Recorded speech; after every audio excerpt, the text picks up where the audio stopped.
Welcome to Vignan Group. This is the 8th and last video on magnetic effects of electric current of class 10 CBSE physics section. Okay. So in the last video we understood about generators. So in this video we are going to understand about AC and DC and domestic electric circuit. How the domestic connections in electric circuits are going to be. Both the things we are going to understand. Before going to today's lesson, let us first get the answer for the question I asked in the last video. What was the question I asked in the last video? The question was, how does a DC motor work like a generator? So we used a DC motor there which was working like a generator. How does it work? That was the question. So what are the components of a DC motor? DC motor contains electric energy source. It actually converts electrical energy into mechanical energy. So basically you need a electrical energy source and then powerful magnets and then a armature. So when you supply electrical energy, armature is rotated, which is again, see, electrical energy is converted into mechanical energy, which is through the rotation of the armature. Then now, what is a generator? Generator is a device which converts mechanical energy to electrical energy, which is opposite of motor. Now, if we rotate the armature by giving mechanical energy, it will give electrical energy. Because see, components are the same. There are also magnetic field and then armature. Here also magnetic field and the armature. If you supply source, electrical energy source, it will be converted into mechanical energy by the rotation of armature. And now, if you give the source, that is, if you give mechanical energy, that is, if you rotate armature, that will be converted into electrical energy. That's all. It's just the reverse, opposite action of it. Okay. This is how DC motor works like a generator. Just because it has the same components, and if you reverse the direction, so if you give mechanical energy, it will automatically convert that into electrical energy. So this is the answer to my question. Now let us come to today's. So let us now understand what is AC and what is DC. So what is AC? So AC is nothing but, so if in a circuit, if the current changes its direction after equal intervals of time, then, so if the current alternates in equal intervals of time, then it is called as alternating current or AC. Understood? So what is DC? So if in a circuit, current does not change its direction throughout, if the current is unidirectional, then it is called as direct current or DC. Understood? This is the main difference. In AC, current changes its direction after equal periods of time, whereas in DC, the current does not change its direction. This is the main difference between alternating current and direct current. Now the second difference, you understood DC motor, right? So which was the device used to change the direction of current after every half cycle, which is called as commutator? Yes, they are called as split rings. Their split rings acted as commutator. So in the DC we have split rings, whereas in AC, because we need not change the direction after every half cycle, we don't have split rings, but we have something called as slip rings. This is the second difference. Third and most important one is AC can be transmitted over long distances without much wastage. So if you want to transport current over long distances from one city to another city, you need to use AC. But DC, if you want to transport it over long distances, there will be too much of wastage. So these are the three main differences. One more difference you might have observed is the waveform of DC current is like this. So it is actually time over current, and you can see waveform is like this. Normally you people might have seen it in your operator, in your some devices and all. Okay, and waveform is DC is like this. Okay, these are the four main differences between AC and DC. Actually, let us now understand how electricity is transmitted to our houses. You know that we get electricity from our electricity board, and our electricity board actually uses AC current to transmit. So it comes to our houses as AC current, and when we use it in our appliances, most of the appliances are designed for DC current, because you know, for obvious reasons, because it is difficult to devise a circuit wherein the current changes its direction for every half cycle. That's why normally already most of the devices run on DC. But current transmitted through electricity board is normally AC. So normally that AC current is converted into DC by a device called rectifier, which will be there in your devices, normal appliances which you use. In that you will have a rectifier which will convert that AC into DC and then use it. Okay, this is normal knowledge about AC and DC. Now let us know, now we know that electricity is transmitted in the form of AC. So once it comes near our houses, how it is transported through each house, how it is safeguarded, and how it is distributed domestically. Let us understand by practical observation. Okay, let us go to switchboard and see. So you can see the poles of the electricity board here. So electricity is supplied from the electricity board. So from the electricity board, wires will come inside. It actually comes to our meter board. In the meter board, first it comes to our fuse. So after the fuse, it will enter into our meter. Okay, so two wires get into our meter. And what's the function of the meter? Meter records how much electricity is used inside the house. So you can see the readings in it. It is calculating each minute. It will show how much electricity is consumed every time. Now you can see 4 wires here going out. 2 wires coming in and 2 wires are going out. So there is a black wire. Black wire is called as neutral wire, which is maintained at the potential of 0 volt. And you can see one more red wire, which is called as live wire, which is maintained at the potential of 220 volt. So these 2 wires, so live wire and neutral wire, they go into our house to provide electricity. Now with that, you can see one more wire.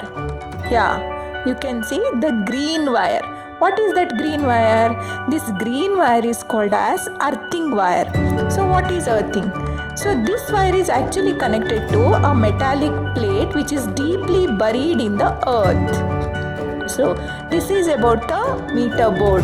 So a meter board outside our houses. Now let us go inside our house and check the distribution of power inside our houses. So this is the box. Once the wiring connection comes inside the house, this is called as main switchboard of the house. Now I will open the switchboard.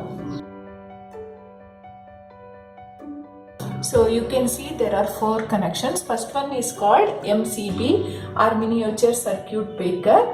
This exactly works like a fuse. Fuse blows off when extra current flows through the circuit. This MCB just trips off. You might have used it at home to trip when it trips off.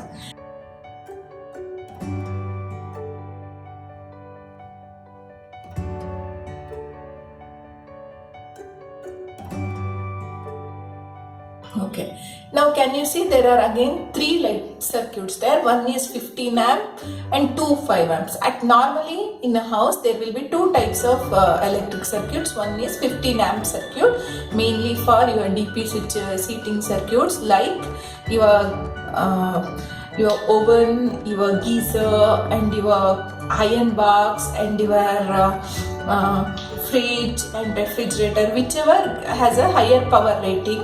For them, you need 15 amps power circuit, current circuit, and one more normally you will have is 5 amp circuit. 5 amp circuit is for other lighting, fan, and for all other circuits. Because we have 2 floors in this house, you can see one is for the ground floor and another one is for upstairs. So this is the switchboard, main switchboard of your house. As you can see, it has a fuse which is in the form of MCB, and then 2 circuits, one of 15 amp and another one is 5 amps. Now from here the connection goes to our switchboard.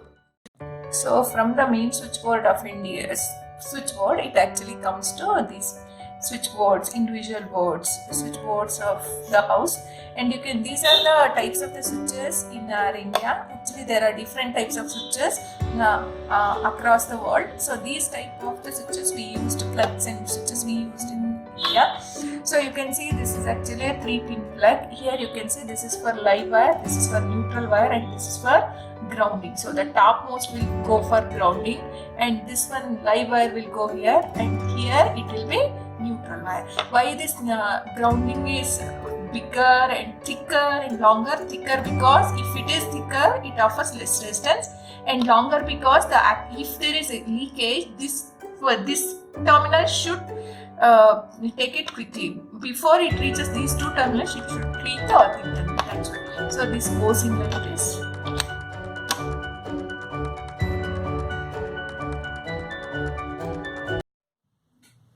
So you saw everything, you saw how electricity power lines come inside, and you saw the box, and you saw the switchboard and understood all the switches, right? Now let us understand the schematic diagram showing the electrical distribution in a domestic circuit, okay? So you can see again these two wires. What are these called? Yes, red color is called drive wire and the black color is called neutral wire. Yes, first they come into the fuse of electricity board. After that they go into the meter of the electricity board. From the meter they come to the distribution box of each house, and then from the distribution box they enter the separate circuits for lighting. Okay, so if there are lighting circuit, you can see that they are connected in parallel. Why are they connected in parallel? Yes, because you already know the advantages of parallel and series circuits. So all of them need 220 volts for them to operate. That's why they had to be connected in parallel.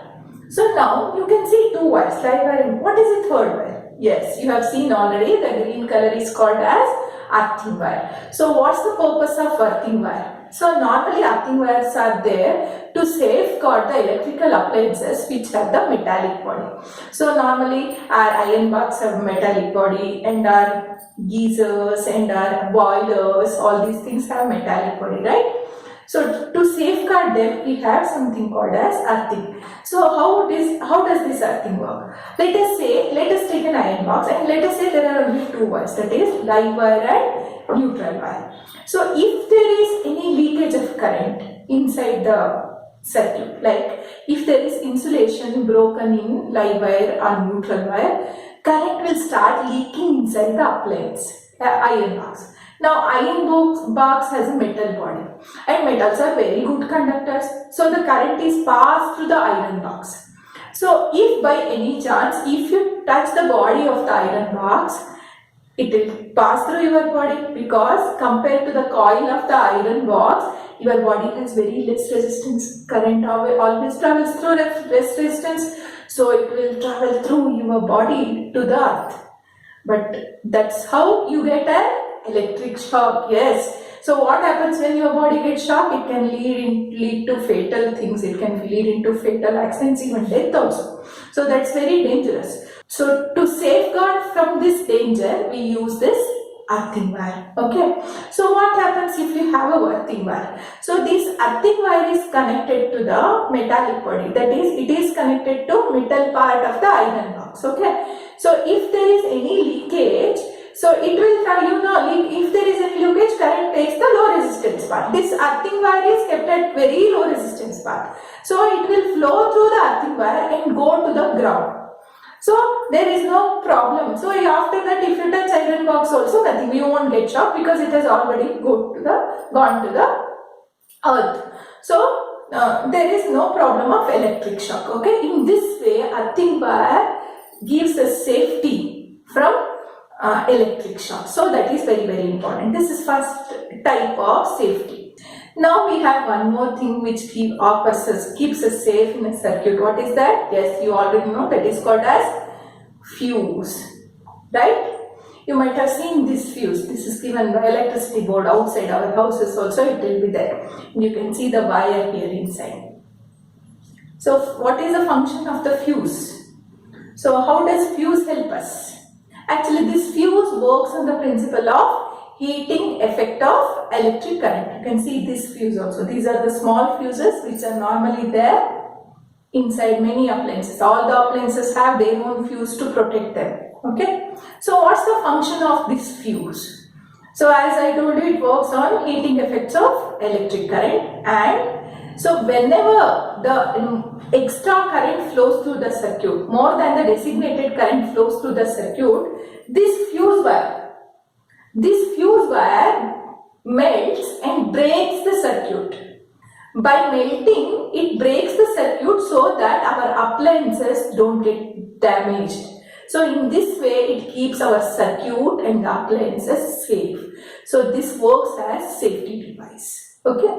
So there are 3 points which you have to mention in your exam. First is it works on heating effect of electric current. Second one, it melts and breaks the circuit. Third one, by melting and breaking the circuit, it keeps our appliances and electric circuit safe. Okay, these are the 3 points you need to remember about fuse. And you might have seen sometimes sparks and all in the electric circuits. What's the reason for these sparks? There are 2 reasons for this. One is called as short circuiting. What is short circuiting? If Valai wire and neutral wire, supposedly, if for any reason, for any fault or any insulation break, if they come into contact with each other, that is called as short circuiting. Okay, one more reason why this happens is called as overloading. What is the meaning of overload? Overload. If the load is more on a given socket, how the load will become more? When you connect too many appliances, you have seen that 2 port this one and that here also will connect, here also will connect, here also will connect on appliance. So if you connect too many appliances on a socket, that also results in overloading. Sometimes due to the accidental hike of the power supply, accidental hike in the current in the circuit, then also it leads into overloading. So these are the things you need to know about domestic electric circuit. So this completes our chapter of magnetic effects of electric current. Here we come to end of our series. So before ending the series, I will let you ponder over this question. So the question is, who discovered AC and DC? There are so many, you can search this on Google and enjoy, because there are so many stories about the fight between AC and DC and how AC improved and what are the disadvantages of DC and all. You will definitely enjoy. So this is a question for this video. Actually this series of videos are coming to an end. Next we will start the series with light. Okay. So I hope you all enjoyed this series. So if you have any doubts or anything, you can comment in comment section. Please feel free to comment in comment section. Click the bell icon for updates. Thank you.